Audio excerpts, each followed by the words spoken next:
Okay, so I made myself this cute little Christmas tree headband, so I have to make sure that I have it in the shot.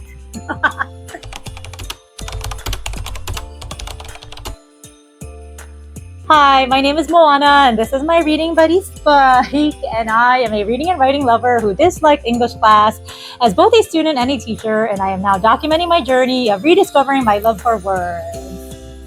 Thank you, Spiky. So, first of all, this book was not the cheerful holiday story that I expected, and it actually took me a while to get to making this video because I was afraid that I would cry every time I tried to film it. Since it is December, for the past several weeks, I've been on a holiday reading kick, and it seems like most of the holiday books out there are usually romances. I wanted to find something different, so I Googled non-romance Christmas books, and The Toymakers by Robert Dinsdale came up. The exact preview description of the book says, an enchanting magical novel set in a mysterious toy shop. Perfect for fans of Erin Morgenstern's The Night Circus, Stephanie Garber's Carval, and Jessie Burton's The Miniaturist. The Christmas Emporium opens with the first sign of frost. It is 1917, and while war rages across Europe, in the heart of London, there is a place of hope and enchantment. The Emporium sells toys that capture the imagination of children and adults alike. Patchwork dogs that seem alive, toy boxes that are bigger on the inside, soldiers that can fight battles of their own. Into this family business comes young Kathy Ray, running away from her shameful past. The Emporium takes her in, makes her one of its own. But Kathy is about to discover that the Emporium has secrets of its own. So based on that description, I got really excited thinking that I was going to be reading a fun, whimsical Christmas book full of lots of magic and childish delight. The book actually did start off that way, where we got to see the wonders of the toy shop. In the beginning, Kathy Ray is a 15-year-old girl who accidentally gets pregnant, which has the potential to bring much shame to her family in the early 1900s society of England. Her mother brings her to a home for young girls like her, where they are supposed to stay until they give birth, and their child is immediately whisked away for adoption. Then, Kathy is supposed to return home and resume her life as if nothing had ever happened. This horrifies Kathy, and one day, while she is hiding at home in her bedroom, she sees a newspaper ad calling for holiday workers at Papa Jack's Emporium, where she would be provided with room and board as well as some money.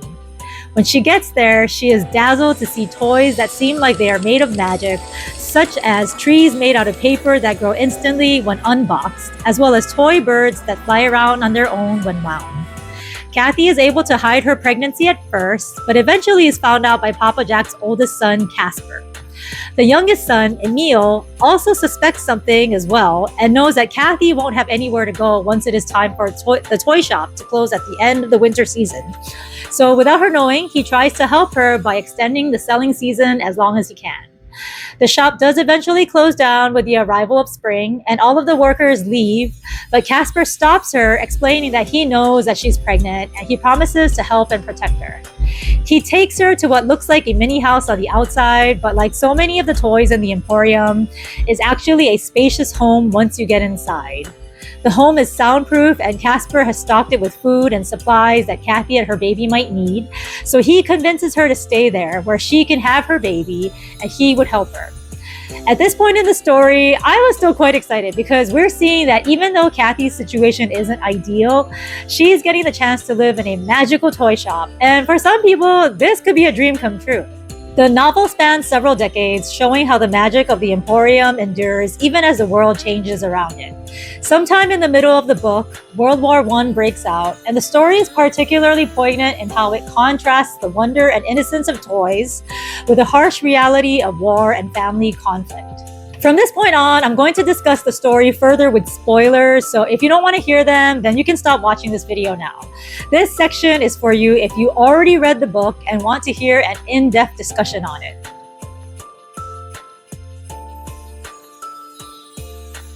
First of all, I want to start off by saying that I found Robert Dinsdale to be a very skilled writer, and I absolutely loved his prose. He wrote all of the details of the magical toy shop in a way where I truly felt like I was transported into the setting myself, which I thought was perfect for a Christmas read. Even when it comes to the way that he wrote the characters, I found myself getting so invested in their stories, almost like they were my own friends. Here's where it got a bit tricky. From the beginning of the story, when we are introduced to Casper and Emil, we clearly see that there is quite a bit of sibling rivalry between the two of them. Casper is depicted as the handsome, sociable older brother who is very adept at making magical toys, and it seems like with more time and practice, he would become just as skilled or even more skilled than his father. Emil is only a year younger than him, but seems to be awkward and clumsy, and no matter how hard he tries, he's unable to make magical toys at the same level as his brother. Emil has a huge inferiority complex, and he constantly worries that his father will choose to leave the entire toy shop to Casper one day. And it doesn't help that Casper is constantly making passive-aggressive comments at him to emphasize how he's not such a great toy maker and his toys don't sell very well. While Kathy is hiding in the toy house, she gets extremely bored and goes out exploring through the toy shop, even though Casper warned her not to leave the house. She eventually is discovered by Emil, who assumes that she's been hiding out there on her own, and by then she is quite far in her pregnancy. So out of concern for her, he tells her that he will help and protect her. He even goes so far as to get as much information as he can and study to be able to help Kathy deliver her baby. It's obvious that Emil cares for Kathy, and he is actually quite excited when he erroneously assumes that he is the only one who knows that she is hiding there. To him, this is the one secret that he has that is his and his alone, and not something that he has to share with his older brother. Kathy realizes this from the very beginning, and she could have easily said something to him, but she doesn't, and she does this whole charade of lying to Emil in order to protect his feelings. So maybe I was just too emotionally invested in the story, and it's just not how I would have done things if I were Kathy, but it made me really annoyed at her that she couldn't be upfront with him from the very beginning. Instead, when Kathy goes into labor, not only does he find out that it was actually Casper who had orchestrated the whole plan for Kathy to stay there, but he had also been lied to the whole time when Casper and Kathy allowed him to believe that he was the only one who knew about everything. In spite of Emil going through all of the trouble to learn how to help Kathy deliver her baby, he's basically pushed to the sidelines, and Casper is the one who helps her. It actually really annoys me to read stories where people lie or hide things and try to justify their deception by insisting it's for some noble cause, like protecting the person that they're lying to. But in the end, I felt like Kathy was just a coward and Casper was just a selfish brother, and that was the real reason why they lied to Emil and ended up hurting him. Maybe this isn't such a big deal, but after I finished reading the whole novel, I felt like that was only one example of how Emil was always pushed aside, and no matter how hard he tried, he was never given the chance to obtain happiness for himself. I found it extremely infuriating that he worked so hard to keep the Toy Emporium running, and he had even managed to make it more profitable and successful than ever before, but all of his efforts were never acknowledged or appreciated by those around him. Instead, Casper came back from the war and just sabotaged all of Emil's toy soldiers, completely disregarding all of his hard work, and everybody just stood by and let him do it, as if it didn't matter that the Toy Emporium relied on the creation and sales of the toy soldiers for its survival. As Casper continued to sabotage the toy soldiers, he basically led the Toy Emporium to ruin. After Casper went away to war and came back, he was not the same man psychologically, which is very understandable, and I get that the author was trying to use the toys as a symbol of the struggles and suffering that the soldiers endured throughout the war. Just like Casper and the rest of the British soldiers, the toys didn't want to fight, and they didn't want to have to sacrifice their lives for the sake of the war. Yet, every single day, they were forced to do so at the mercy of the children who played with them. It is a brilliantly creative idea for the author to use the toys to help us understand the way that Casper evolves after experiencing the horrors of war. I can appreciate how skilled Robert Dinsdale was at creating a different way for us to understand the situation. At the same time, that whole element does take away from the innocence of the tale, and it's no longer the happy, whimsical story about a magical toy shop that we usually expect for Christmas. At one point in the story, Casper disappears and leaves a goodbye note explaining that he has changed and is off to find his place in the world. After several years go by, we assume that he has passed away, but at the end of the story, we find out that Emil had locked him away in the same toy house that Kathy hid in years ago. Emil was desperate to save the Toy Emporium, and he could see that it would be too difficult with Casper sabotaging the toy soldiers. And even though it was wrong of him to do that, I couldn't help but feel much sympathy for him because it felt like he was constantly working so hard and trying to do his best his whole life and just kept getting pushed off and disregarded over and over again. I know that he was just a character in a story, but after I was done reading the book, my sad feelings for him and my resentment for Kathy and Casper lingered for a while. I really didn't like the end where Kathy discovered what Emil had done and was able to find Casper and spend the rest of her life with him happily ever after, while Emil disappears to his life of loss and unhappiness. That ending kind of reminded me of the kind of romance books that I always hated, where the self-obsessed, star-crossed lovers just had to end up together, even though they had to hurt many others around them to get their happy ever after. I read through some of the Goodreads reviews of this book, and there were quite a few who shared similar thoughts to what I had, which led them to give this book a low rating. That got me thinking, if the prose of the book is beautifully written and it's set up in a way where I'm able to feel emotionally vested in the characters, but it doesn't end in the way that I want it to, does that make it a bad book? I've been thinking a lot about that lately and can probably make a whole video on that topic all by itself. So if you are interested in that, please make sure that you are subscribing to my channel. Going back to what made me an emotional wreck with this story, I really didn't expect so many elements of war and sadness to be in this book.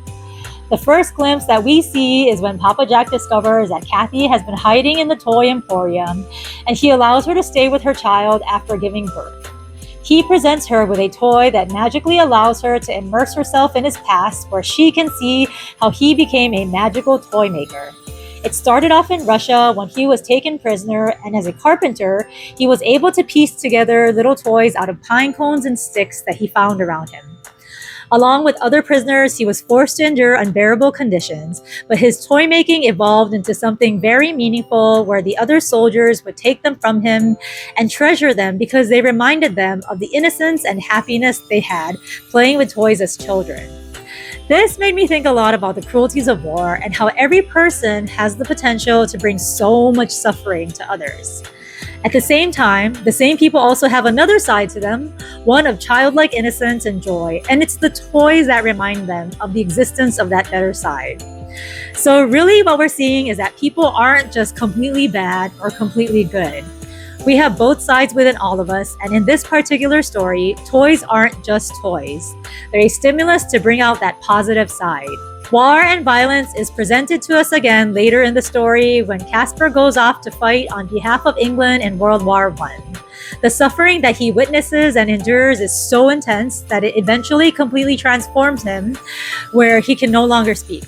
He tries to shelter Kathy, who by that time is his wife, from the harsh reality that he is facing, and when he writes to her, he only talks of pleasantries and makes it sound like he is having a great time. She eventually finds out that he's lying and is extremely angry at him. And to be honest, I didn't understand her anger because to me, it was obvious that he was just trying to protect her from worrying about him, which I'm sure that most soldiers did at that time. And she herself also did something similar when she refused to tell Emil that it was actually Casper's plan for her to hide in the toy house during her pregnancy. So it was strange to me how she was written as this noble, righteous character when I felt like there were many things about her that I didn't always agree with. And I really didn't see her as a perfect person that every man should fall in love with. Anyway, going back to the elements of war in this story, every Christmas, most of us expect the world to be full of happiness and cheer with goodwill to others. But I think this book touches on the reality that this is not necessarily the case for all people. For many years, people had to endure the sufferings of war through Christmas, and maybe we're not in a global war right now in the same way that people were during World War I and World War II. But there are still a lot of people out there who are struggling at this moment and not having the most jolliest of times. For some reason, this holiday gives us unrealistic expectations that don't always match our reality. So I feel a bit conflicted because at the same time, I don't think it means that we should all be in a mode of doom and gloom. Remember that scene in Harry Potter and the Deathly Hallows Part 1 where Ron's oldest brother is getting married and Ginny tells Harry that it seems a bit silly to have a wedding at a time like this when things were quite dark and dangerous with the emergence of he who shall not be named? And then Harry replies that maybe that's exactly a good reason to have a wedding. It seems silly, doesn't it, a wedding, given everything that's going on? Maybe maybe that's the best reason to have it. Because of everything that's going on. I thought about that because maybe it precisely is in the darkest times that we should be trying to bring more light into this world by bringing out more holiday joy and cheer. It does seem a little ridiculous to stress out and panic about having to put up lights and buy gifts when there are other places in the world that are seeing war right now. But I also get that it doesn't help anyone if we all just completely stop doing these cheerful things. So maybe in the end, the best that we can do is to appreciate what we do have, especially since there are a lot of people out there who may not have the same opportunity. I did end up reading another Christmas book that takes place during World War I, and even though it was also a bit gloomy, I absolutely loved it and will share about it in my next video. Both books made me think a lot about the sacrifices that others have made, so I really want to focus on having appreciation and living my best life where I can spread happiness to others. So I also would love to hear your thoughts. If you read The Toymakers by Robert Dinsdale, please let me know in the comments what you thought about the book. Thank you so much for joining me for this video, and if you enjoyed it, make sure you hit that thumbs up button and subscribe to see more of my bookish content. Until next time, happy reading and see you soon!